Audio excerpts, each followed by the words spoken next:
Welcome to some new r/malicious compliance stories, where people comply to the letter, but not the spirit of a request. I hope you had a great day. Thanks for all the likes and comments on the last video. If you would like to support this channel, please hit the like button and consider subscribing if you enjoy the content. And now, let's start with the first story. It's called Exchange of Documents. Back in the day, I had an employee who attempted to check us down for a settlement after being dismissed. Part of the process was an exchange of documents. I'd identified about 2,000 pages of emails etc., which I zipped up and stuck on our web server for their lawyers to download. They claimed that they'd not downloaded the archive, so I sent them the line from the web server log showing that they had. Then they claimed that they couldn't open it and started kicking up a fuss because we were at the deadline for delivery, saying that they'd apply for sanctions, demanding a same-day courier, etc. It's all part of the process. They are looking for a nuisance value settlement, and the more nuisance they can cause, the more likely they are to get one. I'd written an internet fax service, so I figured I'd soak test it. I faxed them the 2,000 pages, split over 600 to 700 individual fax calls, some of which were repeats owing to reception errors. It took the best part of 24 hours. The total cost of the calls at a wholesale level was under $10. They fired my ex-employee as a client shortly afterward. The next story is called Sizzling. A buddy of mine and I went up to a casino with his grandparents, the type of place that only has 1,000 different types of slot machines. My buddy and I loaded up $20 onto the card, grabbed a beer and had a good time losing it all. The grandparents lost a lot more, which factors into the later events. Afterward, the buddy, his grandparents and I went to the local Tex-Mex shop to get some food. My buddy and I both like spicy food, and both like sizzling fajitas. Due to the fact that they tend to be expensive and the grandparents were paying, we decided to split a dish. Though with a twist. We asked the waitress if they could make it spicy. The waitress protested, but didn't speak the best English. However, we insisted, and she took our order to the back. I don't know who the cook was that day. I just have to say that I love and hate them. We all ordered a drink and were sitting around, just having a good time. Then we heard the sizzling coming out of the kitchen doors. We knew our order was on its way, and my buddy and I were excited to see what they were bringing us. I tell you what, the cook did not disappoint. They brought out our food, put the grandparents' dish down first, then put the cast iron dish of our fajita meat down and let it smoke, not steam, coming off of it. It wasn't so bad at first, but before too long it was burning our eyes and it felt like we were inhaling pepper spray. The grandparents couldn't even finish their food and drinks before having to excuse themselves out. Soon the smoke started spreading out the entire one-room dining area and you could hear people coughing and sniffling. That one dish slowly cleared out an entire restaurant, except for my buddy and me. It was incredibly spicy. I think the cook used their own marinade for the steak. All we could taste was pain. Both of us have a decent spice tolerance, but neither of us likes to waste food, so we muscled through it and finished the whole dish. It was what we asked for, after all. When we finished and cleared the bill, for our table anyhow, the grandparents couldn't come in to pay. We also left a $20 tip each.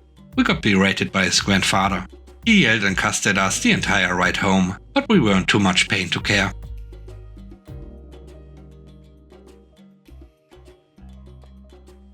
The third story is called New Phone Rule. When I started to work in a general manager position in my current company, my boss gave me a company smartphone. I was carrying 2 phones with me all the time. As soon as he noticed this, he called me. He said, no personal phones were allowed during work time, because personal life stays outside of the job and not to mix things. And I was there for work and not to call my girlfriends or log into Facebook. And personal phones are a distraction. I agreed and complied the next day. The very next day, after I started to keep my personal phone in the locker room, he was waiting for me in the lobby with a very bad mood. Apparently he called me multiple times after work and I didn't answer. He asked why I ignored him.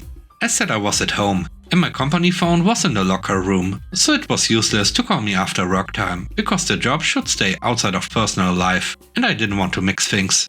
It's been 7 years as a general manager, and I have only one phone now with both SIM cards, because it's annoying to fill both pockets with smartphones.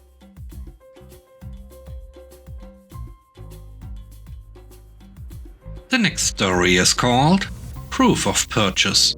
This happened when the lockdown was serious. My maid tested positive, so I did the proper thing of cancelling my holiday and isolating myself for 2 weeks. This was right at the start, before self-testing was available, so I just followed the guidelines. It was a very cold fortnight.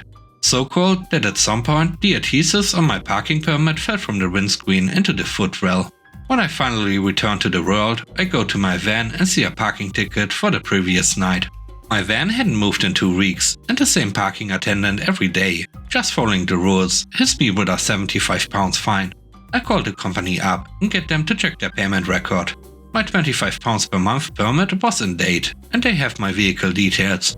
They told me the rules on the signs are clear, and if you don't display a ticket, you will receive said fine.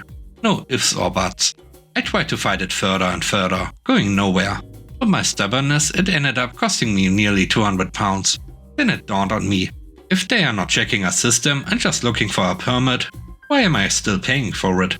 I called up and cancelled my monthly renewal and kept hold of the permit. That was about 21 months ago.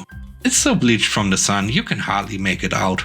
But it's valid in every way that matters to the parking attendant, and I keep saving an extra £25 per month. The last story is called Move Out. This happened 7 years ago, a month after my dad passed. My mom and I got a message from his sister Linda saying she wants the house, so she and mom got together. Before this they had a cordial relationship, and my mom had spent quite a bit to make the house better. She also bought all the furniture for it. My dad was in and out of hospitals, and our finance was not well. Dad's insurance kept trying to bilk on the payments. We had to borrow money and even sell some of our things to get by. The house was used by Linda's youngest daughter, and she apparently got someone to either rent it or buy it. So she told my mom to take her stuff and get out. My mom was not the type to rock the boat, and broke as we were, we managed to get a moving truck and some helpers. Now, my dad taught me how to keep records and receipts, so I still have the receipts for the items my mom bought for the house. Linda and her ilk looked smug and tried to make a spectacle of us packing up. Then she started getting angry when everything was getting packed. The fridge, TV, sink, cabinets, plates, picture frames, beds, mattresses and everything else went in the truck. Every time Linda protested, I show her the receipt and she had to let us go. Halfway through, she just gave up and sulked away. When we were done, the house was bare. I wanted to take the tiles off, but mom wasn't going to be that petty. The house was left bare and unused until Linda gave it to my mom for pennies. This wasn't the first nor last time Linda's greed made her burn bridges. She once quit her job and borrowed over $100k because she thought she had a buyer for her land. She expected to get millions, but got nowhere near that price. She now lives in a hut and can't get any good jobs because of the many bridges she burned. And with that, we end today's video. Let me know what you think about the stories. On a scale of 1 to 10, how would you rate the stories and today's video? I hope you enjoyed the video. If you like what I do and want to support me, please subscribe and hit the like button. I hope you have a great day. Stay safe. Bye bye.